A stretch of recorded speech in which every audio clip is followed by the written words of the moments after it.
Hello students, तो आज हम करेंगे चैप्टर नंबर 4 डिटर्मिनेंट्स के एक्सरसाइज 4.4 का क्वेश्चन नंबर 13। हमें दिया है if a is equal to this matrix show that a square minus 5a plus 7i is equal to 0, hence find a inverse. तो देखिए बेटा, क्वेश्चन नंबर 13 में आपको a मैट्रिक्स दी हुई है 2x2 ऑर्डर की।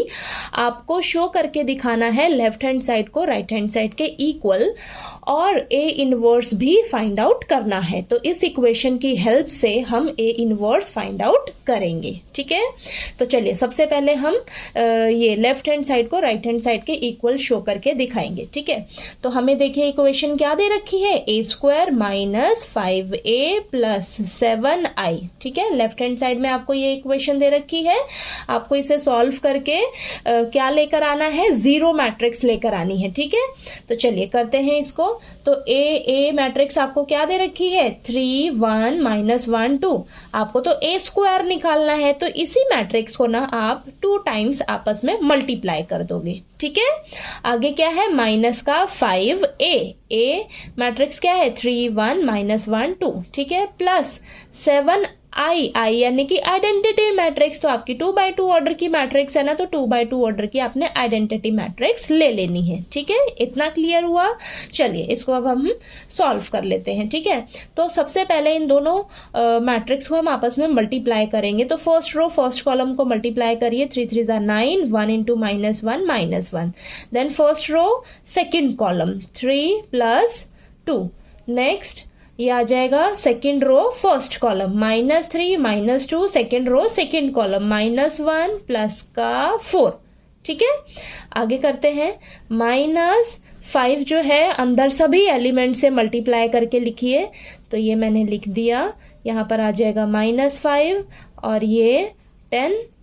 ठीक है, और ये 7 को हम अंदर सभी एलिमेंट से मल्टीप्लाई करेंगे तो हमारे पास ये आ जाएगा। ठीक है, तो चलिए इसको सॉल्व कर लेते हैं। तो आएगा हमारे पास 8 5 माइनस 5 और ये 3। ठीक है, हम क्या करेंगे ना, माइनस साइन को आप अंदर ले लीजिए ताकि कोई कंफ्यूजन ना रहे। देखिए माइनस साइन को अंदर मैं सभी एलिमेंट्स के साथ ले लेती हूँ, बाहर प्लस का साइन रहेगा। Minus 15 minus 5 minus minus plus का 5 हो जाएगा और ये माइनस 10 और ये प्लस 7 0 0 7। अब ये तीनों मैट्रिक्स जो हैं आपकी प्लस में हो गई। ठीक है, ताकि आपको फिर कोई दिक्कत ना होए। तो मैंने क्या किया, माइनस साइन को अंदर सभी एलिमेंट से मल्टीप्लाई कर दिया। ठीक है, अब हम क्या करेंगे, इन तीनों मैट्रिक्स को आपस में ऐड कर लेंगे। ठीक है, तो क्या करेंगे, इनके करस्पॉन्डिंग एलिमेंट्स को बेटा हम ऐड करेंगे। तो 8 माइनस 15 और ये प्लस का 7, then 5 minus 5 plus 0 minus 5 plus 5 plus 0 3 minus 10 और ये प्लस 7। ठीक है, तो देखते हैं हमारे पास क्या आता है। हमारे पास आएगी मैट्रिक्स, ये आ जाएगी, देखिए ये आएगा आपके पास माइनस का 7 प्लस का 7। ठीक है, ये तो 0, ये भी 0 और यहाँ पर आएगा प्लस का 10 माइनस का 10। तो ये आ जाएगा आपके पास 0 0 0 0। ठीक है, तो 0 मैट्रिक्स आ गई। देखिए आ गया ना 0, तो हमारा लेफ्ट हैंड साइड जो है वो राइट हैंड साइड के इक्वल प्रूव हो गया। आपके पास देखिए 0 मैट्रिक्स आ गई आंसर में। ठीक है, समझ आया। चलिए इतना तो क्वेश्चन हो गया हमारा, सॉल्व शो करके दिखाना था। अब हमने क्या करना है, ए इनवर्स फाइंड आउट करना है। तो हम इस इक्वेशन का यूज करेंगे। ठीक है, तो चलिए हम अब सेकेंड क्वेश्चन में क्या बोला है निकालने के लिए, ए इनवर्स। ठीक है, तो आपने इस इक्वेशन को लिखना है सबसे पहले, a square minus 5a plus 7i। ठीक है, ठीक। अब आपने क्या करना है, इस इक्वेशन को इज इक्वल टू 0, इस इक्वेशन को पूरा लिखना है बेटा। ठीक है, ये तो आपकी सिर्फ लेफ्ट हैंड साइड थी ना, तो हमने पूरी इक्वेशन को लिख लिया। अब आपने क्या करना है, इस इक्वेशन को ना पोस्ट मल्टीप्लाई करना है। ठीक है, लिखिए post post multiply by A inverse. आपको ए इनवर्स फाइंड आउट करना है ना, तो हम क्या करेंगे, इस इक्वेशन को आपने पोस्ट मल्टीप्लाई करना है ए इनवर्स से। पोस्ट का मतलब बाद में, ठीक है, प्री का मतलब पहले। तो देखिए, आपको अगर किसी भी इक्वेशन दे रखी हो, उस इक्वेशन का यूज करके ए इनवर्स फाइंड आउट करना हो, तो आपने इन्हीं स्टेप्स का फॉलो करना है, ठीक है। इन्हीं स्टेप्स को फॉलो करके आपने ए इनवर्स निकालना होगा इक्वेशन से, ठीक है। तो हम क्या करेंगे, इस इक्वेशन को पोस्ट मल्टीप्लाई करेंगे ए इनवर्स से।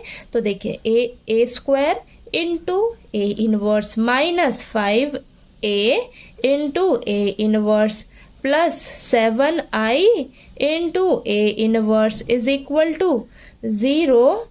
और इसको आप ए इनवर्स से मल्टीप्लाई करोगे तो ये 0 ही मिलने वाला है आपको, ठीक है। अब चलिए आगे करते हैं। तो देखिए, इसको मैं ब्रेक करके लिख सकती हूँ। ए स्क्वायर को हम लिख सकते हैं ए इंटू ए, और ये ए इनवर्स साथ में चल रहा है, minus 5 A into A inverse. हमेशा याद रखना, अगर हम किसी भी मैट्रिक्स को उसके इनवर्स से मल्टीप्लाई करते हैं तो हमें क्या मिलती है, आइडेंटिटी मैट्रिक्स मिलती है, ठीक है। हमें क्या मिलेगी, आइडेंटिटी मैट्रिक्स मिलेगी किसी भी मैट्रिक्स को उसके इनवर्स से अगर आप मल्टीप्लाई करते हो, ठीक है। अब यहाँ पर देखिए, और किसी भी मैट्रिक्स को अगर आप आइडेंटिटी मैट्रिक्स से मल्टीप्लाई करते हो तो आपको वापस से वही मिलता है, ठीक है। तो यहाँ पर देखिए, ए इनवर्स को अगर मैं आइडेंटिटी मैट्रिक्स से मल्टीप्लाई करूंगी तो आपको क्या मिलेगा, ए इनवर्स ही मिलेगा। तो 7 A inverse is equal to 0। इतना क्लियर हुआ। अब आगे करते हैं इसको। तो देखिए बेटा, अब यहाँ पर क्या हो जाएगा, इसमें से एक हम ए लेंगे, तो ए को अगर मैं ए इनवर्स से मल्टीप्लाई करूंगी, तो मैंने बताया ना, किसी भी मैट्रिक्स को उसके इनवर्स से मल्टीप्लाई करो तो आपको आइडेंटिटी मैट्रिक्स मिलता है। तो इसकी जगह क्या आ जाएगा आपके पास, आई आइडेंटिटी मैट्रिक्स, ठीक है।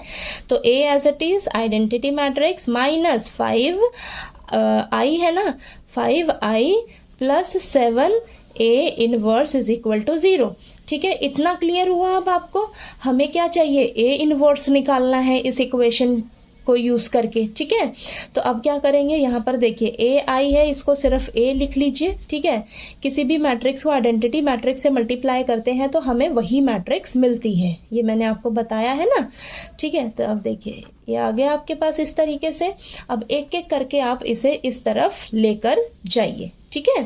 तो यहाँ पर देखिए, हम क्या करेंगे, सबसे पहले ए को उधर लेकर जाते हैं, ठीक है। तो यहाँ पर लिखते हैं minus 5i plus 7a inverse is equal to minus A हो जाएगा। अब हमें तो ए इनवर्स चाहिए ना, तो ए इनवर्स को आपने इसी तरफ रखना है, बाकी सबको आपने उस तरफ शिफ्ट कर देना है। इस चीज का आपको ध्यान रखना है, ठीक है। तो यहाँ पर देखिए, हम क्या करेंगे, अब माइनस 5i को उस तरफ लेकर जाएंगे तो प्लस का 5i हो जाएगा, ठीक है। तो 7a inverse is equal two plus का 5i और ये माइनस का a एज इट इज, ठीक है। अभी भी ए इनवर्स के साथ साथ में कौन है, 7 है, ठीक है। तो ये 7 जो है मल्टीप्लाई में है, तो इस साइड जाकर डिवाइड में हो जाएगा बेटा, ठीक है। तो आपके पास ये आ रहा है इस तरीके से, यानी कि आपको ए इनवर्स निकालने के लिए इस चीज को सॉल्व करना होगा, ठीक है। तो ये चीज समझ में आई ना आपको कि कैसे आपने इक्वेशन का यूज करके ए इनवर्स को फाइंड आउट करना होगा, ठीक है। तो यहां से हम क्या करेंगे, इसे अब सॉल्व करेंगे, ओके। तो चलिए फटाफट से करते हैं। तो ये बहुत इजी है, देखो आप सॉल्व करना।